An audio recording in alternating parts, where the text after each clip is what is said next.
I want to bring in April Preyar now. She is a criminal defense attorney, and she's been following this case closely. I appreciate your time tonight. So let's start with the judge. He scolded the prosecutor more than once today. I want to listen to another part of that exchange, and then we'll talk about it. Okay.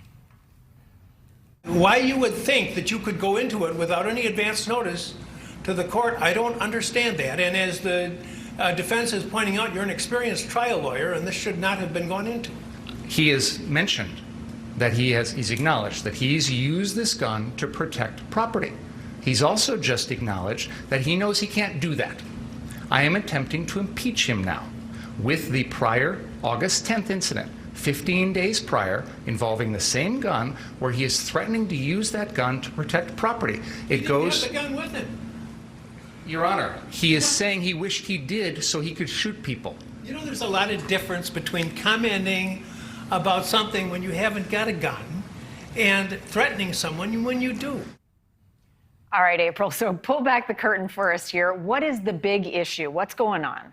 The big issue apparently is there were these previous statements that were made by Rittenhouse in an unrelated incident. And anytime there's an unrelated incident, there are normally pretrial motions which are filed by both sides and argued so that the jury never has to hear this and there's no aha surprise moment in front of the jury. And so it seems as though the attorney wants to go into this issue, and the judge is saying this is already a settled matter. This is already something I've ruled on. This is not something that you can dive into. Right.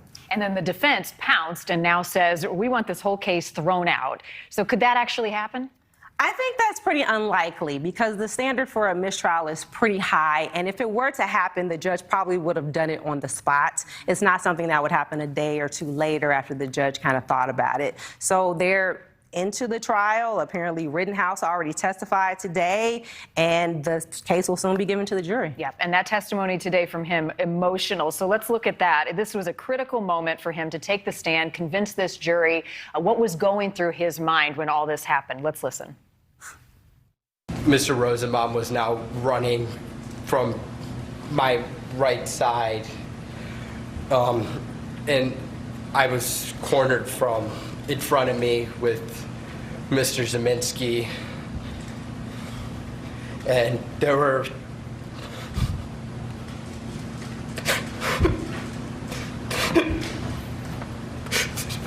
three people right there. Take a deep breath, Kyle. And the judge stopped it right there. They took a recess. So in the eyes of a jury, was Kyle Rittenhouse convincing there? Did he help his case of self-defense? To me, they look like crocodile tears. And I think that that's been pretty much the consensus online, is that it did not seem like real, true emotion.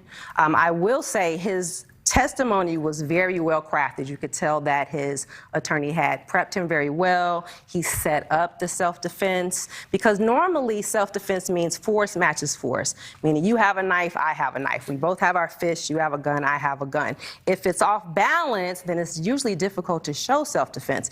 But the way they set it up was to say, I was basically surrounded by a mob. And therefore, whether one person in the mob or two persons in the mob were armed or not, they posed a threat to me, and therefore I used force. And so I listened carefully to the testimony earlier, and he says Rosenbaum was here, and Rosenbaum was unarmed, but he was aggressive, and he was threatening to kill me. And then Huber had a skateboard, and he was using it against me as a blunt object. And therefore, they set up probably the best stage they could for a self-defense claim when someone has a semi-automatic weapon. And interesting, the prosecution's own witness backed up Rittenhouse's account of self-defense. So you wonder their strategy there. April Preyar, appreciate your time. This is going to be interesting as it continues to play forward. It will be. Thank you very much for having me. Thank you. Thanks for watching. Click the red subscribe button below so you can get more of NewsNation's fact-driven, unbiased coverage.